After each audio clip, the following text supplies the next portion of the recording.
கண்ணியமான சகோதரர்களே, கியாமுல் லைலுடைய தொழுகையை நாங்கள் தொடர்ந்து தொழுது வருவதும் அமல்களில் ஈடுபடுவதும் நிச்சயமாக அந்த முழு இரவும் நின்று வணங்கிய நன்மையை எங்களுக்கு தருகிறது.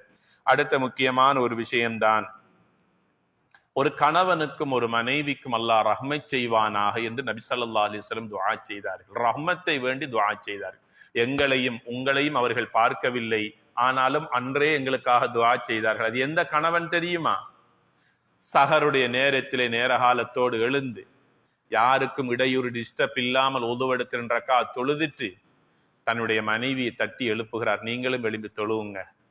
மனைவி பகலெல்லாம் வேலை செய்து களைப்போட இருந்து அயர்ந்து தூங்கி கொண்டிருக்கிறாள். 2வது தடவை தட்டுறாரு கணவர். அப்பையும் மறுபக்கமா படுத்துக் கொள்றாள்.